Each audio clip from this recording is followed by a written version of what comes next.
안녕하세요. 지난번에 이사야 예언서 제2부를 시작을 했는데요. 그 제2부에는 주님의 종의 노래라는 중요한 본문들이 있기 때문에 오늘은 주님의 종의 노래에 대해서만 하겠습니다. 이 본문들이 많이 알려져 있는 본문이기도 하지만 또 어렵기도 해서요. 시작하면서 그 주님의 종의 노래 4개 중에서 첫째 노래의 앞부분만 읽고서 하겠습니다. 성부와 성자와 성령의 이름으로 아멘.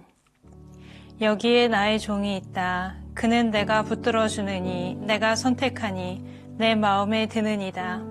내가 그에게 나의 영을 주었으니 그는 민족들에게 공정을 펴리라. 그는 외치지도 않고 목소리를 높이지도 않으며 그 소리가 거리에서 들리게 하지도 않으리라.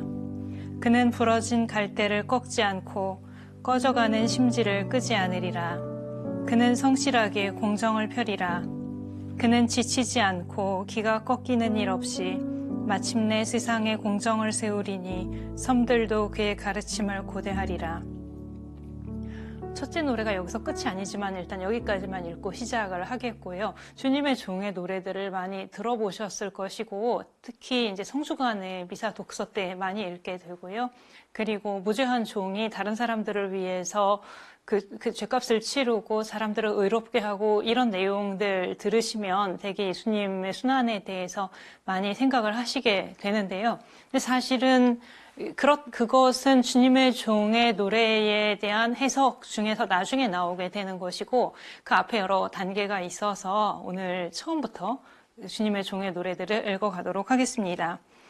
일단 주님의 종의 노래라는 게 무엇인가라고 하면 우리가 가지고 있는 성경에 보면 이사야 예언서 제2부 중에 40장부터 55장 안에 주님의 종의 노래라고 제목이 붙어 있는 그런 글들이 4개가 있습니다. 파란 색깔로 이렇게 제목이 있죠.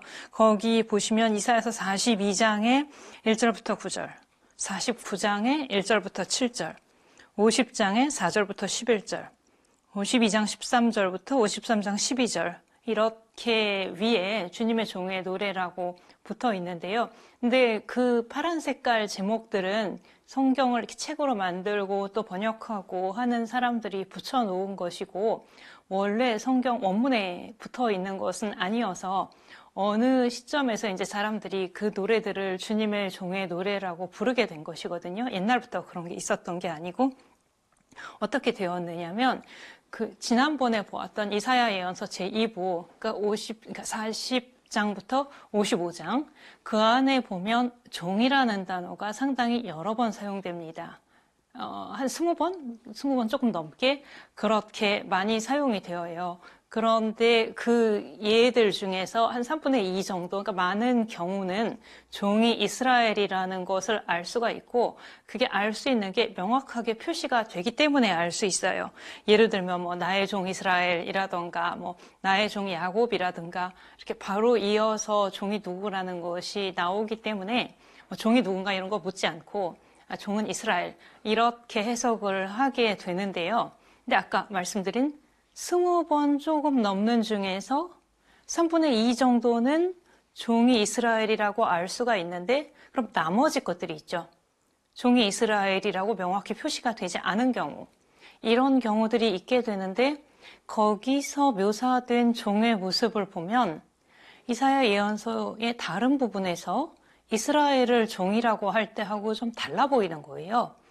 그냥 종을 이스라엘이라고 하기에는 뭔가 약간 의문의 여지가 있다?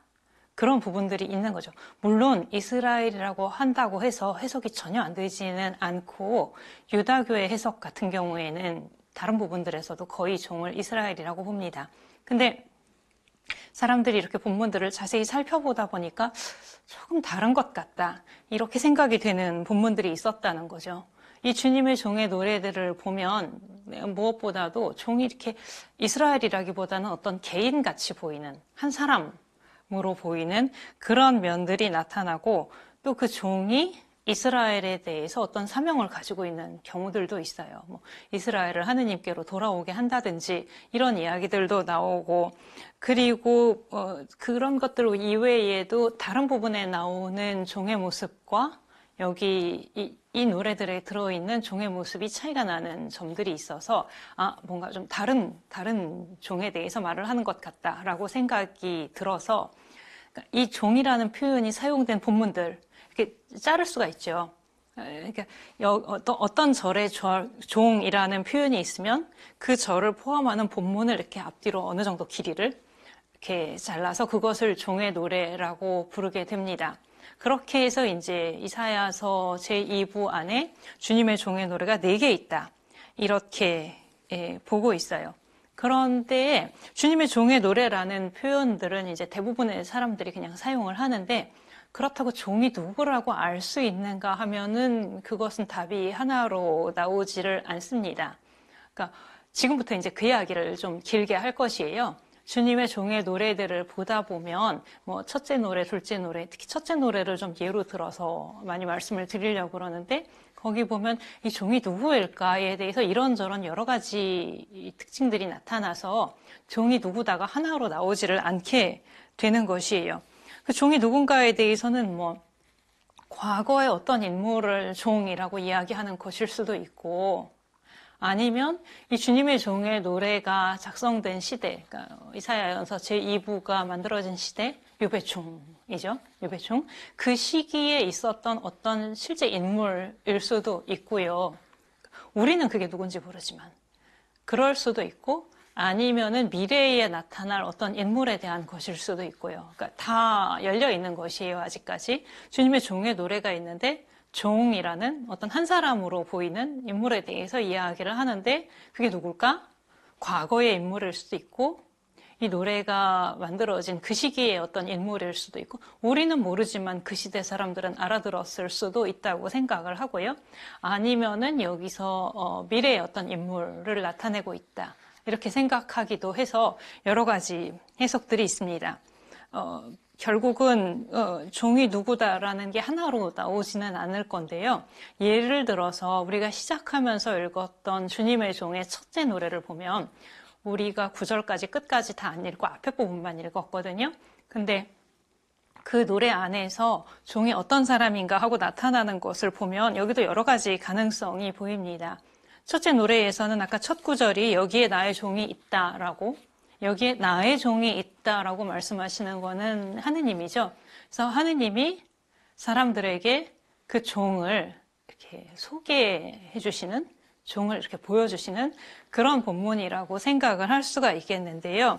그 종을 선택하신다는 이야기가 나오고 그 종이 하느님 마음에 든다는 이야기가 나오고 이렇게 되는데 여기서도 종을 이스라엘이라고 해석하는 것이 가능해요. 아까 제가 불가능한 것은 아니다라고 했는데 유다교에서는 그렇게 해석한다는 이야기도 했었고 보면 여기서 첫째 노래에서 종에 대해서 사용하는 표현들 예를 들면 뭐 하느님이 선택하셨고 하느님이 붙잡아 주셨고 이런 표현들이 그 이사야서 안에서 이스라엘에게 똑같이 적용되는 경우들이 있기 때문에 그것을 보면 여기서도 이스라엘에 대해서 말을 하는 것일 수도 있다 이렇게 생각을 할 수가 있습니다. 지금 42장인데 바로 앞장인 41장에서 이스라엘에 대해서 같은 표현들을 사용하고 있거든요. 이렇게 가까이에서 이스라엘에 대해서 사용했던 것이기 때문에 여기서도 종이 이스라엘로 볼 수 있는 가능성 있고요.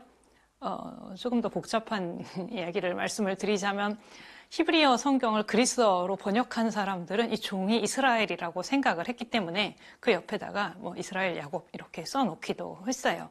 그런 가능성이 일단 하나가 있고 그 다음에 이제 다른 가능성들을 보면 하느님이 붙들어 주신다, 선택하신다, 그리고 영을 주신다. 하느님이 당신 영을 내려주신다 라는 표현을 듣고 이제 생각을 해보면 구약성서 안에서 하느님이 영을 주신 사람들이 어떤 사람들이 있는가라고 하면 예언자들이 있고요. 판관들이 있고요. 임금들 같은 경우에도 있고 이래서 이제 몇 가지 가능성이 또 나타나게 됩니다. 근데 구약성서에서는 그렇게 영을 받은 사람들이 많은 숫자는 아니었잖아요. 특별한 사람들이 이제 영을 받게 되는데 그런 사람들 중에 하나일 가능성 이렇게 생각을 하게 되고요. 또 뭐 민족들에게 공정을 편다 이런 부분들 보면 또 임금일 가능성이 그 중에서 좀 크게 보입니다. 그러니까 영을 받는 것 자체는 예언자도 가능하고 판관도 가능하고 임금도 가능하고 좀 여러 가지가 가능한데 공정을 펴고 뭐 이런 내용을 보면 사실 첫째 노래에서는 둘째, 셋째, 넷째 노래는 좀 다르지만 첫째 노래 같은 경우에는 임금의 모습이 좀 많이 나타나는 편이고요.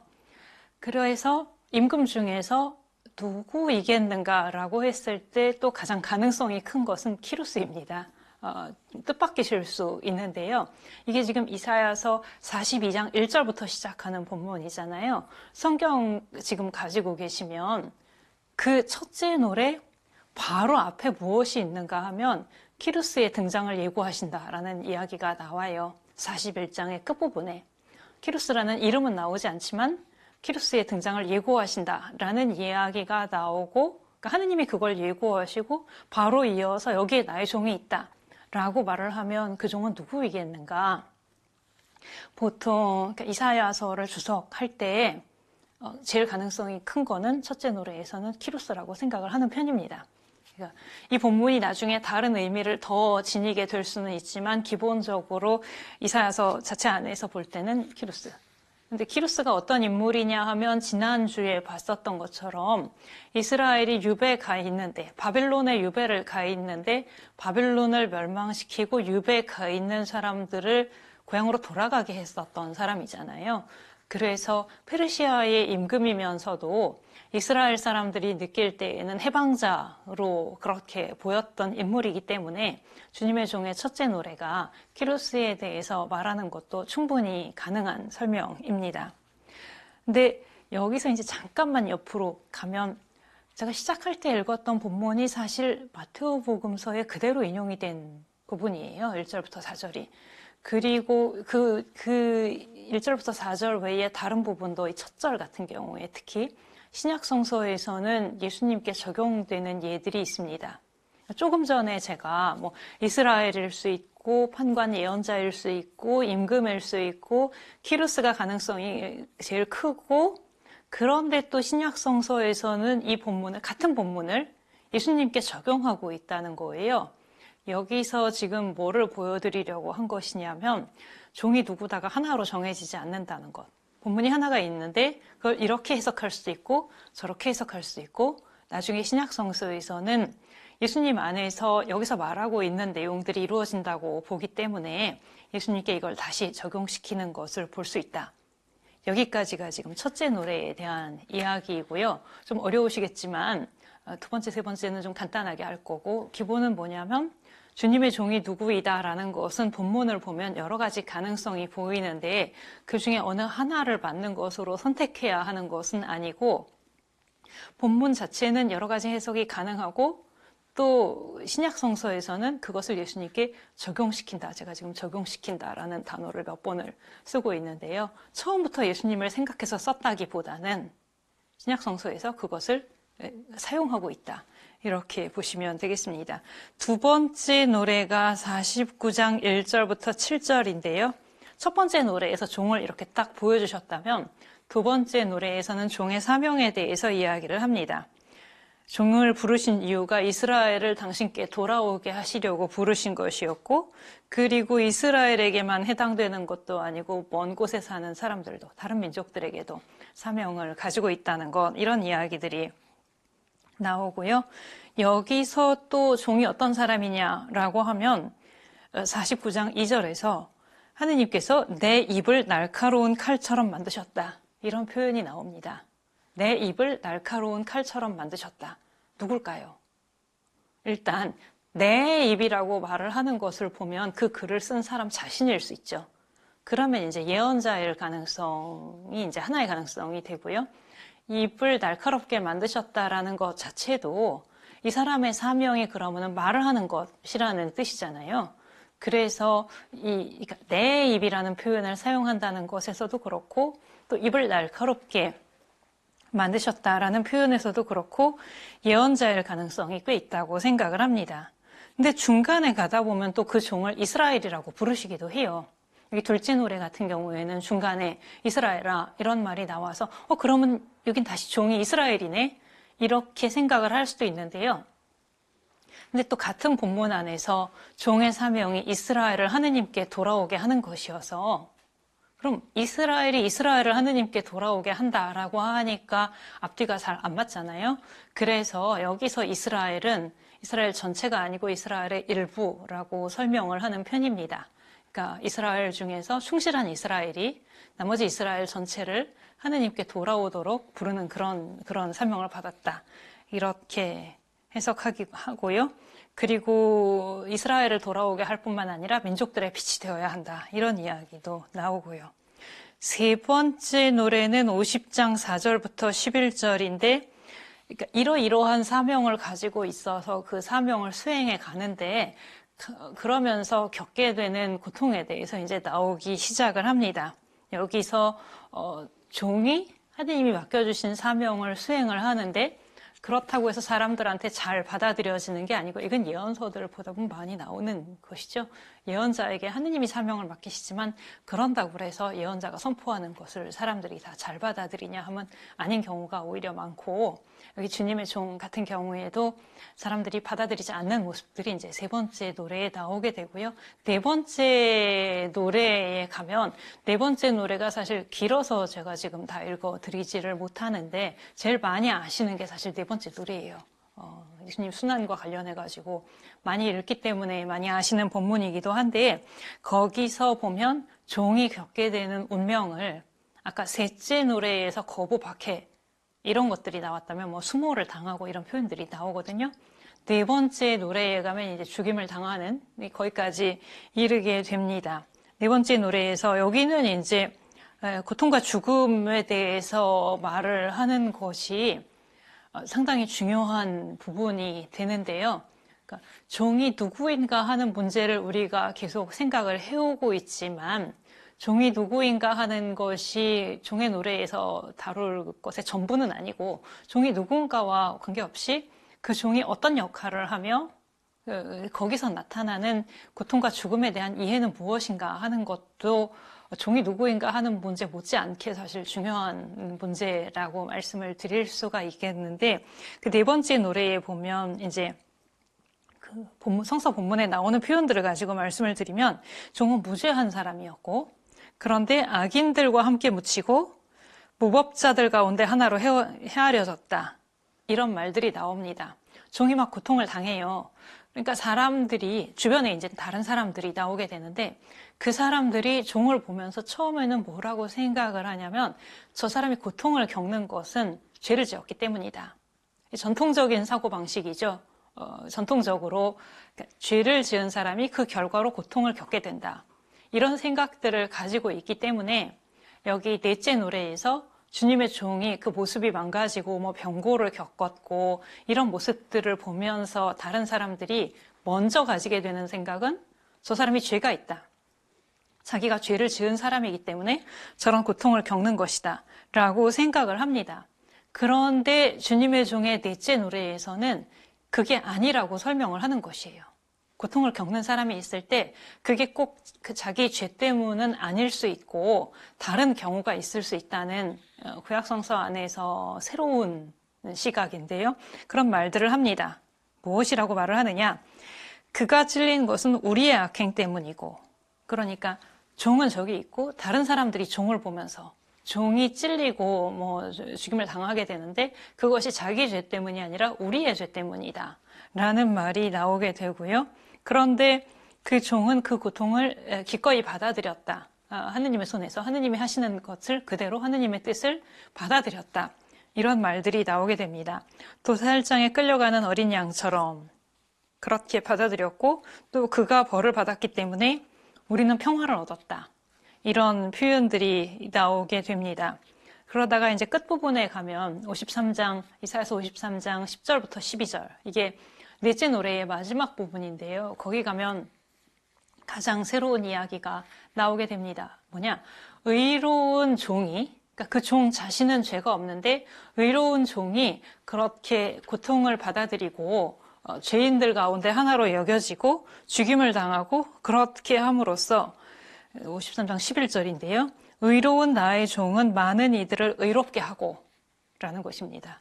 그렇게 고통을 짊어지고 감으로써 많은 다른 사람들을, 자기 자신이 아니라 다른 사람들을 의롭게 했다.